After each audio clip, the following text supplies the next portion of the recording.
जय जगन्नाथ। आज की इस वीडियो का आपका स्वागत है। तो आज हम लोग बहुत बहुत इम्पोर्टेंट टॉपिक के ऊपर बातचीत करेंगे, जिसका नाम है इम्पोस्टर सिंड्रोम। उसको कैसे हम लोग हमारा पीएचडी लाइफ में कैसे हैंडल कर सकते हैं, उसके बारे में बातचीत करेंगे। तो सबसे इम्पोर्टेंट बात क्या है? पहला है कि भाई यहाँ पे इम्पोस्टर सिंड्रोम क्या है। देखो, इम्पोस्टर सिंड्रोम एक साइकोलॉजिकल फैक्टर है, ठीक है। क्योंकि ये जो जर्नी हमारा है पीएचडी जर्नी का, पूरा मिनिमम तो 5 साल पकड़ लो, उसके बाद एक्सटेंड हो जाता है 6 साल 7 साल 8 साल इस तरह का लग जाता है, ठीक है।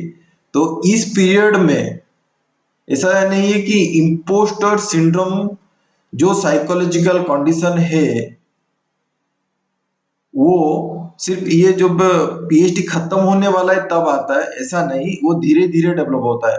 मतलब पीएचडी पीएचडी का फर्स्ट ईयर से लेके जब तक आपको फाइनल डिग्री नहीं मिल जाता है तब तक लगता है, क्योंकि एक वाइटल टाइम पीरियड में हम लोग पीएचडी कर रहे हैं। अगर देखोगे तो एवरेज एज पकड़ के मतलब रखोगे तो इंडिया में 25 ईयर में मैक्सिमम स्टूडेंट लेवल में जो मास्टर डिग्री करके पीएचडी डिग्री कर रहे हैं। बाकी जो तो बाद में नौकरी करके भी कर रहे हैं उनके बारे में बात नहीं कर रहा हूँ, जो पर्टिकुलरली स्टूडेंट लेवल में कर रहे हैं, जो लोगों को मतलब फाइनेंशियली प्रॉब्लम आता है, ठीक है।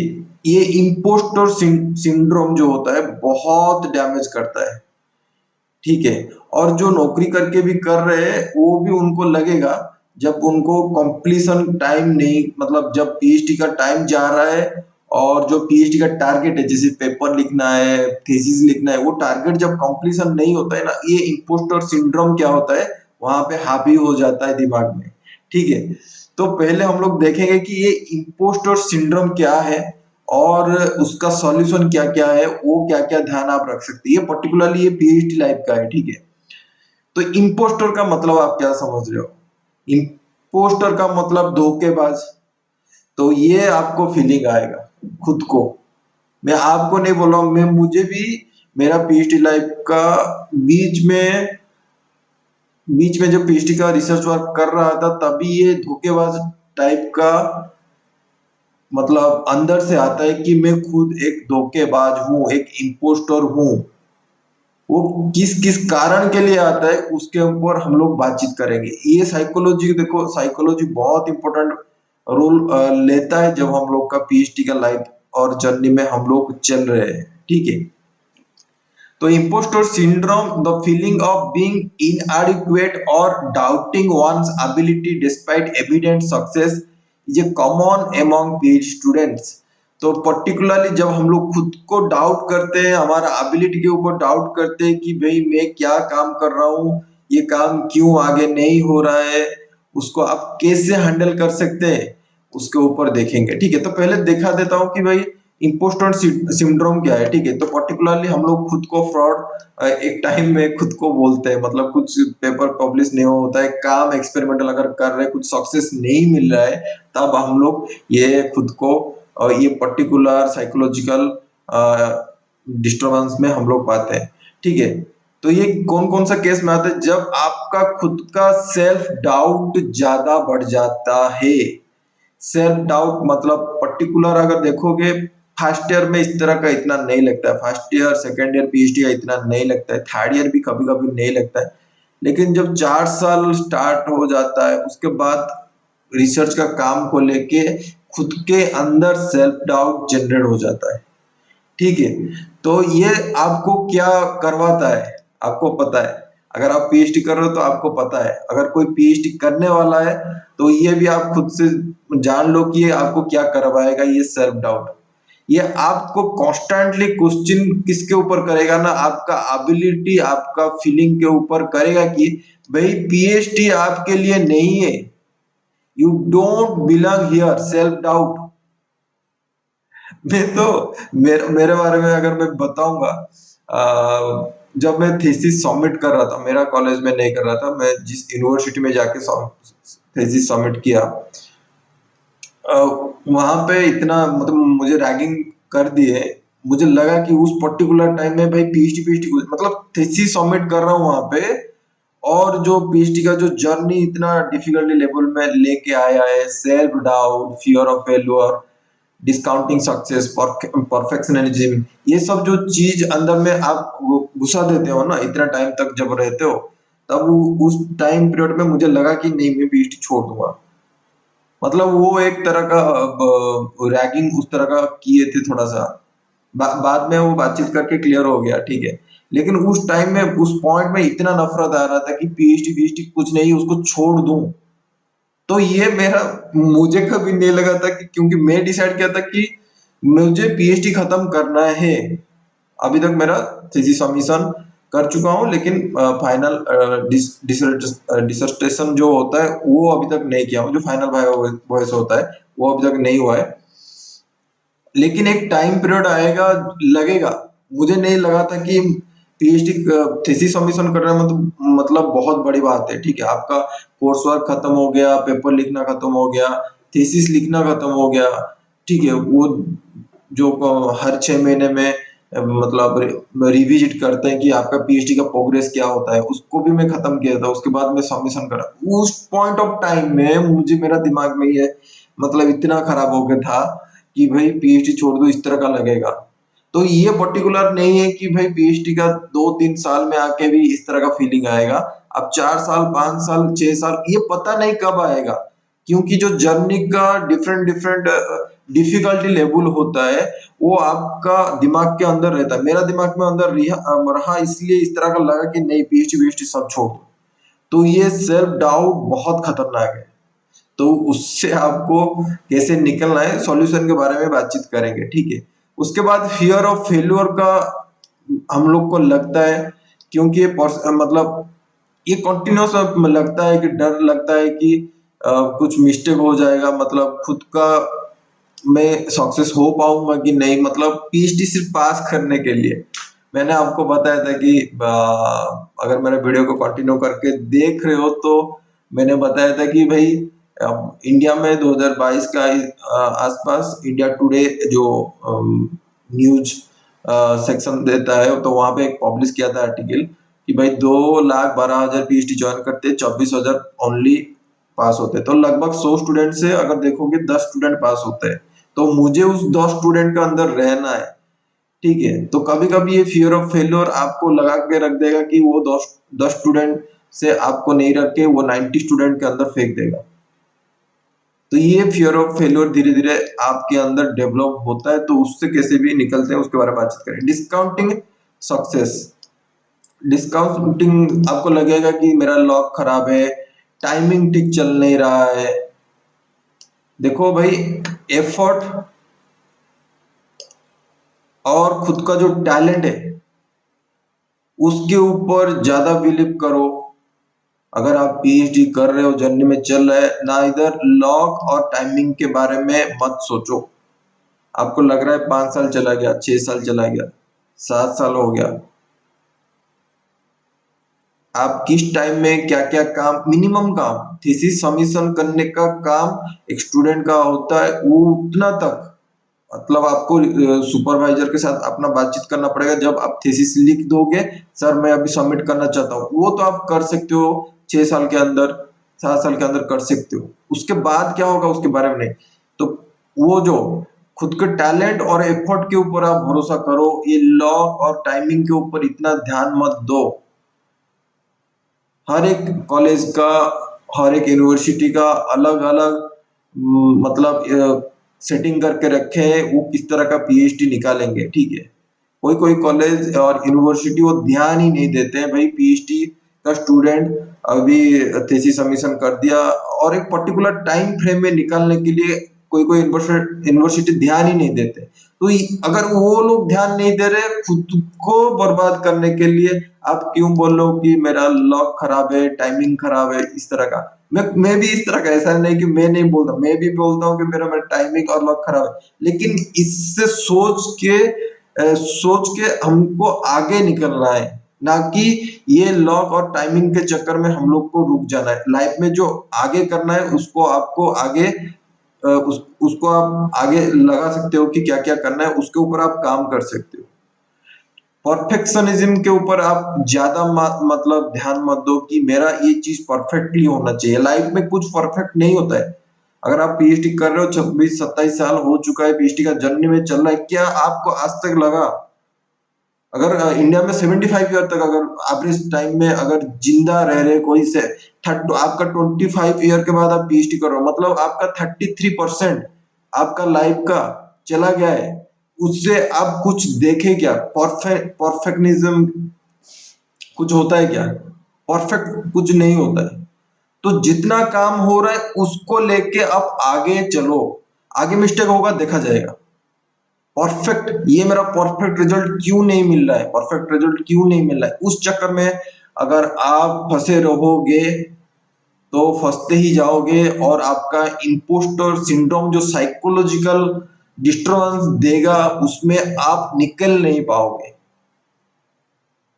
ओवर वर्किंग, जब भी आप काम कर रहे हो, ज्यादा से ज्यादा काम कर रहे हो तो आप बर्नआउट हो जाओगे, ठीक है। तो बीच बीच में आपको रेस्ट लेना पड़ेगा, कहीं पे घूमने के चले जाओ, घर चले जाओ, दोस्तों से बातचीत कर लो, ये सब आप कर सकते हो, ठीक है। हम लोग सॉल्यूशन में देखेंगे कि ये जो इम्पोस्टर सिंड्रोम है हम लोग क्या क्या कैसे कैसे पीएचडी के लाइफ में उसको हम लोग सॉल्यूशन के कैसे अप्लाई कर सकते हैं। मैं जो बताया अभी, इम्पोस्टर सिंड्रोम किस तरह का होता है, फियर होता है, अभी बताया, ओवरवर्किंग होता है, परफेक्शनिज्म होता है, डिस्काउंटिंग सक्सेस होता है, फियर ऑफ फेल्योर, ये सब चीज आपको इम्पोस्टर सिंड्रोम का इफेक्ट आपके अंदर दिखाएगा, ठीक है। तो चलो हम लोग इम्पोस्टर सिंड्रोम से कैसे बच सकते हैं वो हम लोग देखेंगे। पहले कि भाई जो खुद का फीलिंग है उसको पहले आप पहचानो। क्या आप पहचानो खुद का फीलिंग, कि भाई जो ये जो इम्पोस्टर सिंड्रोम है, जो साइकोलॉजिकल ट्रीटमेंट हम लोग को खुद को देना पड़ेगा कि भाई ये एकेडमिक लाइन में ये कॉमन है। अगर इसको अगर आप कॉमन नहीं मानोगे तब आपको डिफिकल्टी लगेगा, आपको लगेगा कि सिर्फ ये मेरे साथ हो रहा है। आपको इस तरह का इम्पोस्टर सिंड्रोम जकड़ कर रख देगा कि आपको लगेगा भाई मैं ही अकेला हूँ, आइसोलेशन। और आपको पूरा सोसाइटी से जिस मतलब पीएचडी लाइफ में हॉस्टल में रह रहे हो या जहाँ पे दोस्त लोग हैं, सीनियर भाई लोग हैं, उनसे अलग अलग रख देगा, एक सिंगल रूम में आपको रख देगा।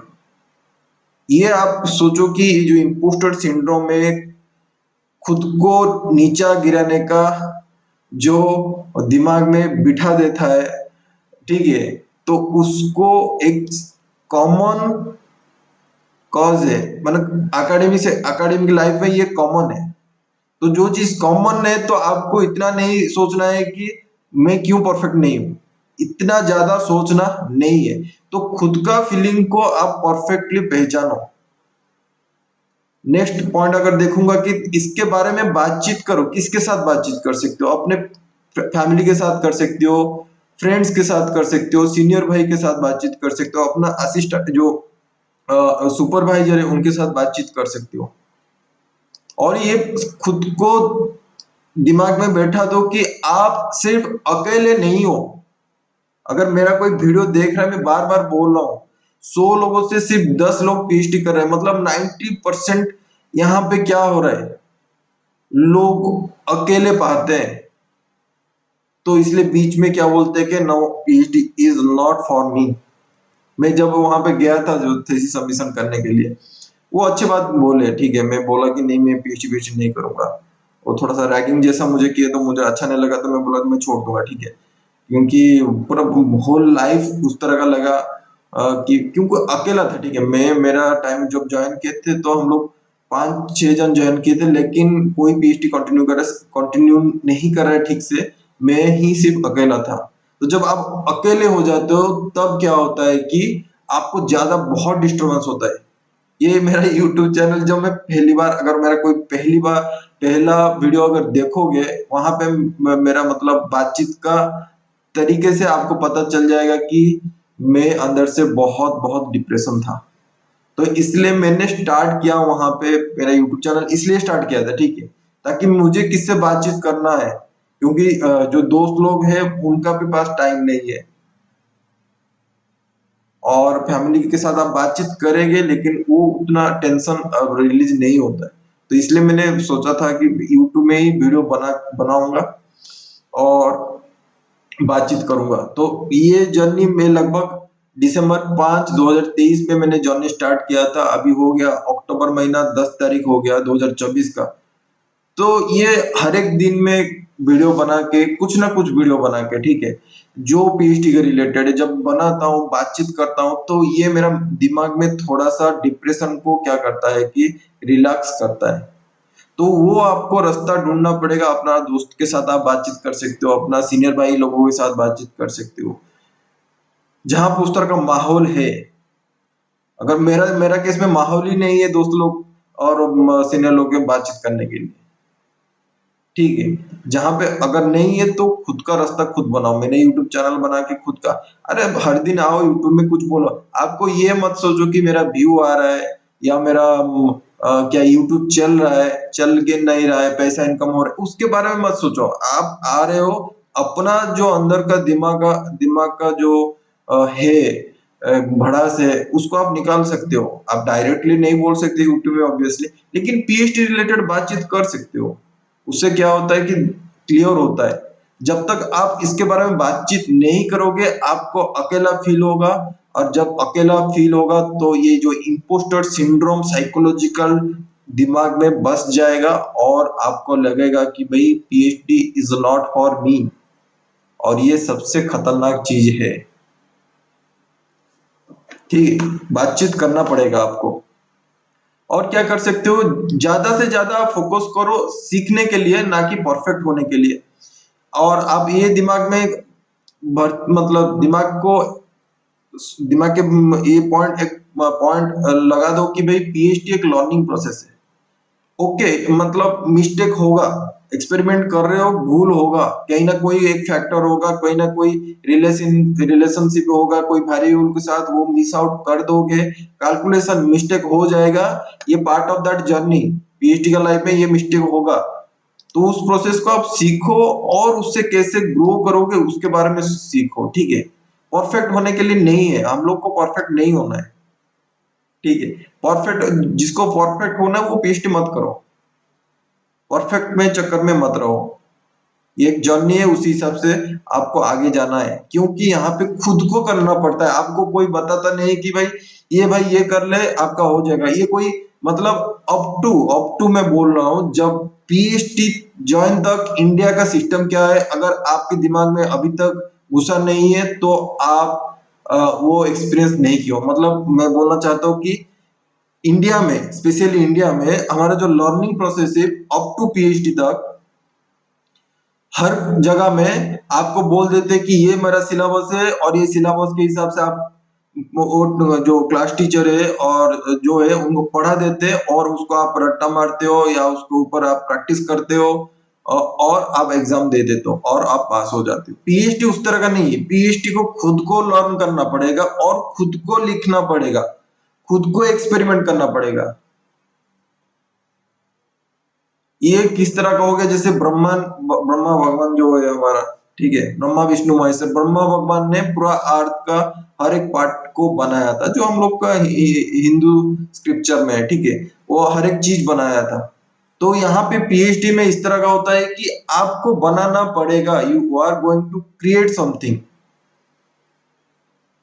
तो ज्यादा से ज्यादा हम लर्निंग के ऊपर ज्यादा फोकस करेंगे, और उसको लगा कि क्या सीख के हम लोग क्या बना रहे हैं, पेपर लिख रहे हैं, कुछ एक्सपेरिमेंट कर रहे हैं, और एक्सपेरिमेंट में कुछ ऐड कर रहे हैं। एक्सपेरिमेंट कर रहे हैं मतलब कोई एक रिसर्च किया होगा, उसको बेस करके आप उसमें कुछ ऐड करके उसको आप टेस्ट कर रहे हो वहां पे।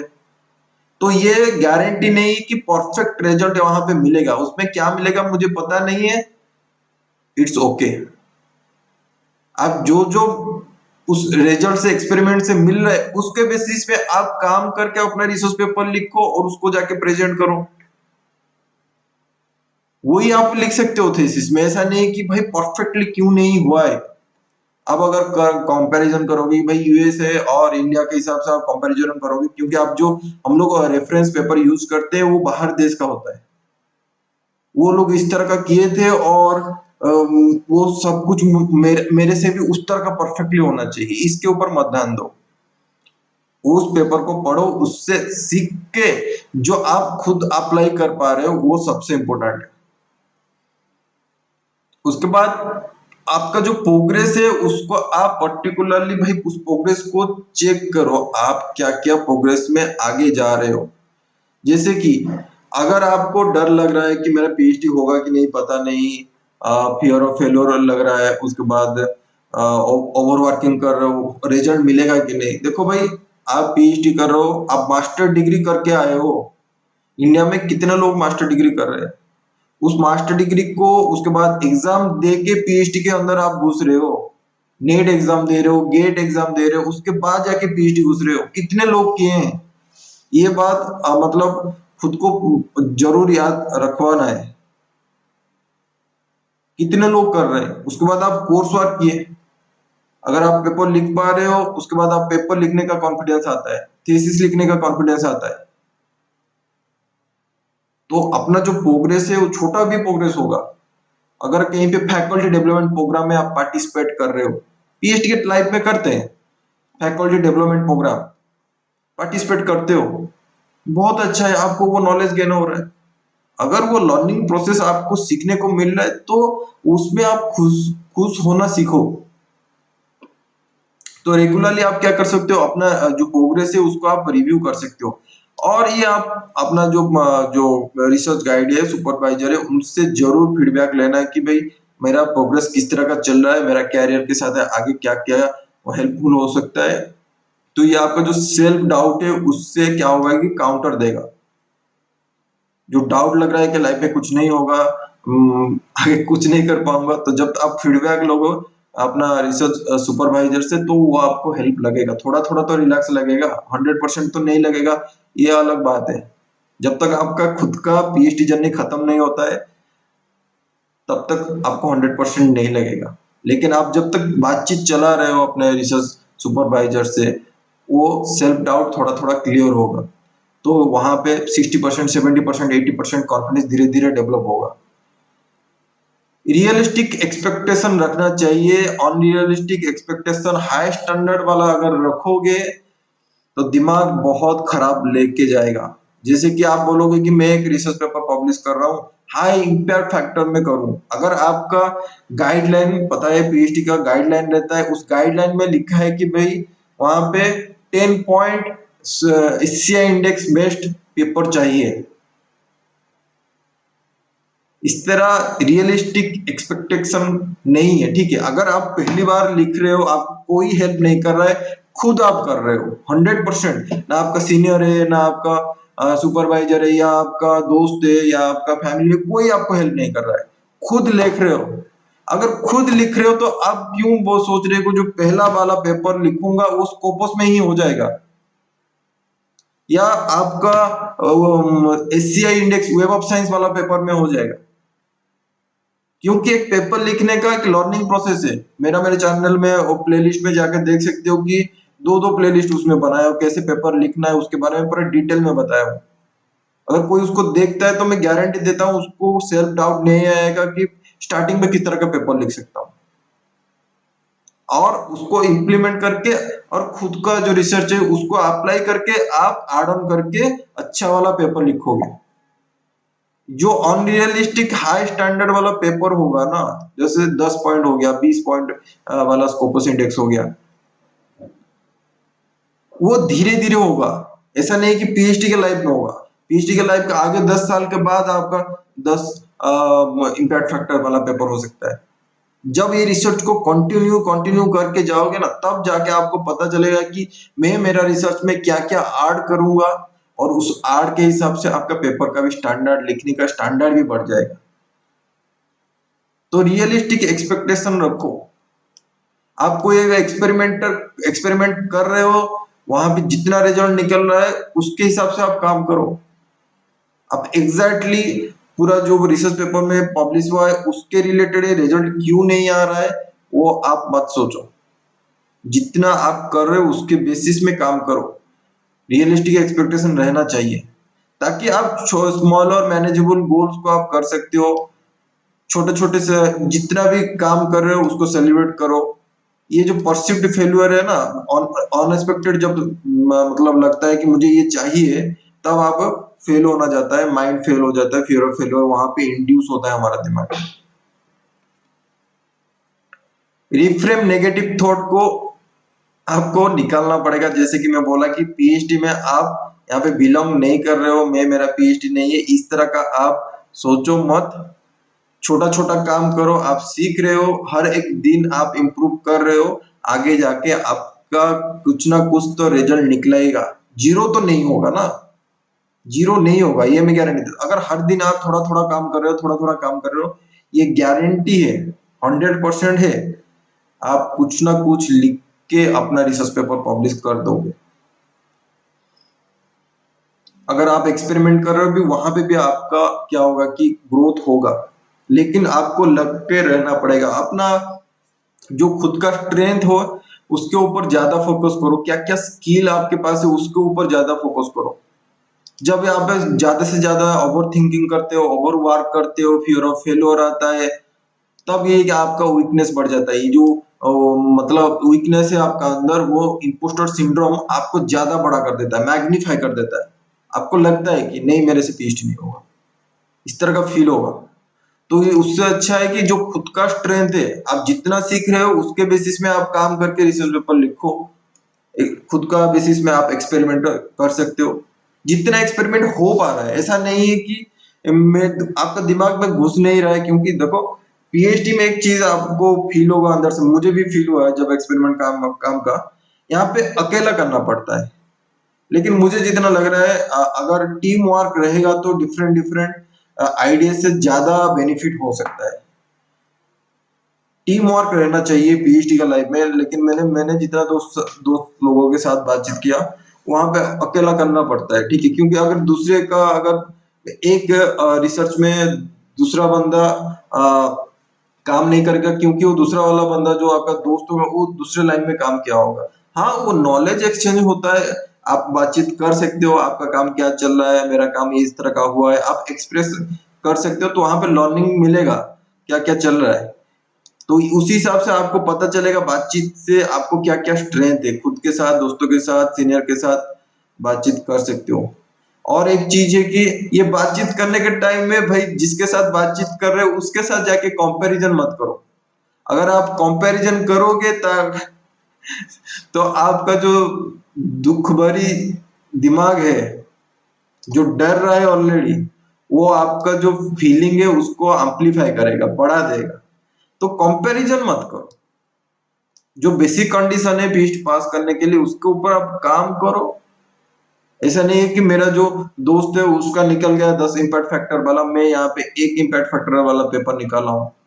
कुछ उसमें ज्यादा सोचना नहीं है। आप वही काम करोगे, काम कंटिन्यू करते करते 10 साल के बाद 10 इम्पैक्ट फैक्टर वाला भी कर सकते हो। अभी क्यों नहीं, अगर आप डिमांड करोगे तो आपका प्रॉब्लम होगा। तो कंपैरिजन मत करो।